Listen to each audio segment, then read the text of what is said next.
Saudações, eu sou o Android. Nesse vídeo eu vou fazer os animes polêmicos. Lembrando que a playlist vai estar na descrição, chega de enrolação e vamos lá. E apesar da maioria ali citados ser mangás e não animes, eu decidi dizer animes polêmicos porque eu não quero ter uma categoria separada. Dokumoshi. Um grupo de pessoas fica preso numa sala em que as portas e janelas estão fechadas, ninguém pode escapar. Mas a parte mais bizarra é que existe um cutelo e uma panela com fogão prontinho para ser feito, dando a entender que quem colocou todas essas pessoas nessa sala quer que eles cometam canibalismo para sobreviver. Além do tema canibalismo, mais a famosa febre da cabana, isto é, quando um grupo de pessoas fica isolado num lugar que eles não podem sair, o isolamento desperta a pior versão de nós mesmos, fazendo a gente cometer os atos mais idiotas. E é o que acontece, porque acontece assassinatos, aliança, traição, assédio, estupro, pedofilia e o puro suco da maldade humana. E uma curiosidade, Dokumoshi é um antigo ritual japonês em que se colocava vários insetos e animais venenosos dentro de um jarro, em seguida fechava esse jarro, deixavam por um período específico, geralmente uma semana, e os insetos e animais iriam acabar se matando até que restasse apenas um, e aquele que sobreviver era utilizado no feitiço, e quanto mais venenoso era o animal, mais forte é o feitiço. Children, também conhecido como o mangá que era comercializado na Deep Web, que conta a história de um jovem que ele vai trabalhar em um jardim de infância em que sua diretora é apenas uma criança de 14 anos que coordena outras crianças mais novas, e ele logo percebe que essas crianças na realidade mataram todos os adultos e cada criança tem uma função específica. E agora o protagonista deve lutar pela sua sobrevivência enquanto novos segredos são revelados. Só por essa descrição dá pra perceber que esse mangá é bem gore, tem cenas bem grotescas, dá pra ver que as crianças são psicopatas e também tem um subtexto de abuso, pois muitas dessas crianças foram vítimas de abuso físico, psicológico, sexual ou simplesmente foram abandonadas. Brutal. A história é sobre um brilhante detetive que secretamente tortura e mata criminosos que fugiram da lei. Mas ele não faz de qualquer jeito, pelo contrário, os modos que ele tortura e mata suas vítimas são condizentes aos crimes que eles cometeram. Exemplo, um indivíduo ensinava que para você conquistar uma mulher você deve cometer abuso sexual, aí ele capturou esse bandido e usando uma serra ele não só violou como cortou o cara de dentro para fora. Killing Stalker. A história é sobre Yun-Bun, um jovem doente mental que perdeu seus pais muito cedo, que acaba se apaixonando pelo seu vizinho, ou Sang-Hun, um garoto popular que faz sucesso com as meninas, é muito aclamado e amado.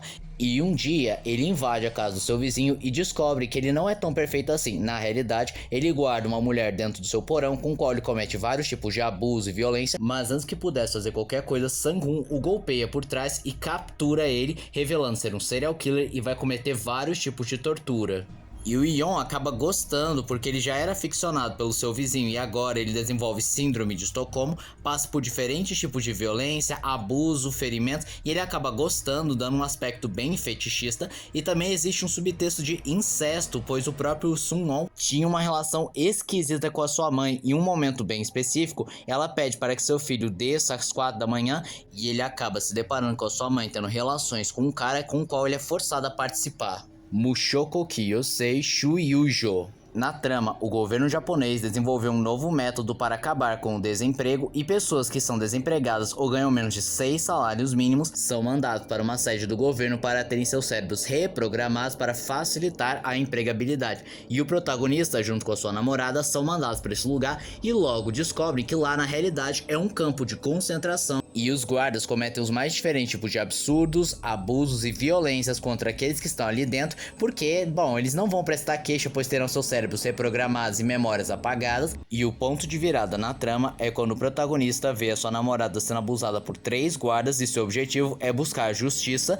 antes que suas memórias sejam apagadas. Uma história que já deu pra perceber que tem vários tipos de absurdos, tortura, violência. Shu Nanasei ou 17 Sai é um mangá inspirado na história da Junko Furuta. Vou tentar resumir o mais rápido que eu posso. Junko Furuta era uma jovem japonesa que foi sequestrada por 5 jovens que tinham ligações com a Yakuza e eles cometendo coisas terríveis, batiam nela, violentaram, torturaram a mesma, fizeram ela perder partes do seu corpo. Ela ficou queimada, ficou em situações desumanas por longos 44 dias até que ela finalmente faleceu, e para se livrar do corpo, colocaram ela num barril de concreto e depois de longa investigação e denúncias, eles foram presos, mas tiveram sua pena reduzida por conta de ligações da Yakuza e por serem menores de idade. E 17 Sai adapta a história com algumas mudanças, como por exemplo, o Junko ter uma irmã gêmea nessa versão, ou que ela sobrevive no final. Mas as mudanças que tornaram esse mangá extremamente polêmico é que basicamente o protagonista não é Junko, e sim Hiroshi. E durante a trama, Hiroshi é tratado como um coitado, que ele foi pressionado pelos amigos e pela Yakuza a capturar, cometer os mais diferentes tipos de atos contra ela. Ele não teve nenhuma escolha, sendo que na vida real a ideia de sequestrar Junko foi a ideia do próprio Hiroshi, tanto que ele já tinha passagem por abuso sexual. E no julgamento, ele e seus amigos não demonstraram nenhum grau de remorso. Outra parte extremamente criticada no mangá é que durante toda a história eles querem vender a ideia que tudo que a Junko está sofrendo são consequências de seus atos, uma forma de punição pelo que ela fez, sendo que na vida real, Junko era uma aluna modelo, uma pessoa boa que tinha um futuro brilhante pela frente, e ela não conhecia os rapazes, logo ela não poderia ter feito algo de mal para eles. E eu já adianto, esse não é nem o pior mangá relacionado a Junko.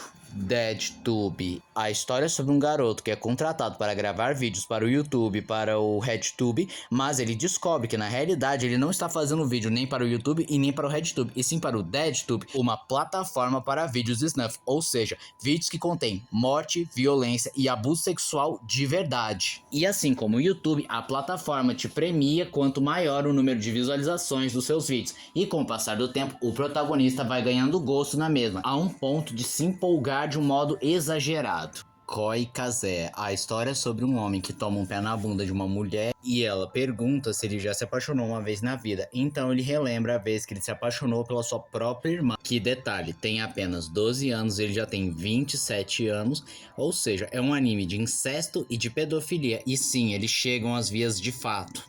Dog Niga, o mangá acompanha a história de um homem híbrido de cachorro que ele foi gerado depois que um homem abusou sexualmente de uma cadela. E então esse híbrido bizarro vai atrás do seu próprio pai para fazer o mesmo que ele fez com a sua mãe. E essa trama é tão absurda que existem alguns momentos de comédia meio deslocados e também possui cenas de luta bem estilo One Punch Man. Mas é claro, a trama bizarra deixa tudo extremamente esquisito. Da Kyu Hentai X Hero. Resumindo bastante, é uma versão hentai de Power Rangers em que a fonte de poder não é a rede de morfagem, sim a energia H, que é literalmente o poder do tesão, com o qual, quando eles utilizam esse poder, eles não usam armadura, na realidade, eles ficam pelados.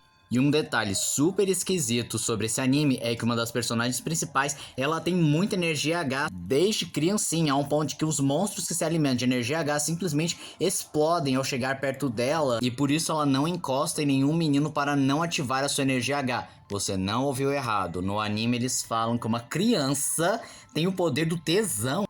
Mei-chan's Daily Live, em alguns vídeos aleatórios eu já citei essa peça gráfica, porque eu não sei se pode chamar isso de obra, que é a história sobre a Mei, uma garota que trabalha para uma família, só que ela tem um grande poder especial. Ela tem um imenso fator de cura por conta disso. Ela é vendida para realizar os feitiços mais bizarros, envolvendo abuso, violência, mutilação, gore. E existem várias cenas gráficas e desconcertantes de ver ela sendo abusada, ferida, mutilada, destruída. E tem alguns outros detalhes bizarros, como por exemplo, aparece uma personagem chamada Kotoko, que ela é uma boneca sexual, ou seja, uma menina sem braço e perna, e depois a Mei ganha um irmão que tem os mesmos poderes, e aí descamba pra um negócio meio Shotacon.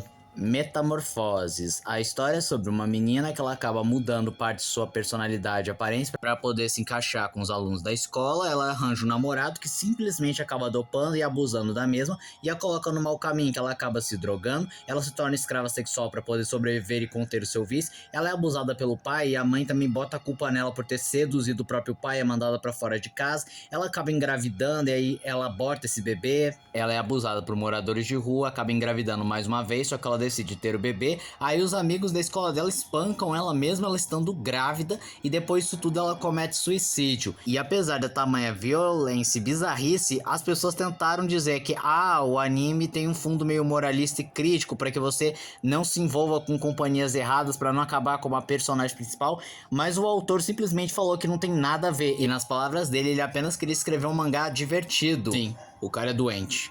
Mutilace. O mangá já começa como? Com um pai e uma mãe fazendo sexo. E aí é revelado que os dois têm um menino e uma menina, e quando o pai vai trabalhar e levar as crianças pra escola, a esposa que ficou em casa ouve um barulho e descobre 4 mulheres amarradas, e depois elas revelam que tem 3 caixas ali, e as 3 caixas contêm a cabeça do pai, da filha e do filho, e elas revelam que foram elas que fizeram isso com a família da mulher, dizendo que o marido era infiel e namorou essas 4 mulheres, então elas decidiram se vingar porque descobriram a traição, acabou capturando os 3 e forçando a jogarem jogos psicológicos e torturas terríveis. Ao começar, que ela força os irmãos a terem relações entre si e depois força que o pai participe, depois mata a menininha e depois mata o garoto e por último mata o pai. Por último mutilam seus corpos, aí a esposa furiosa acaba matando essas 4 mulheres sem querer, pressiona um botão e mata uma galera.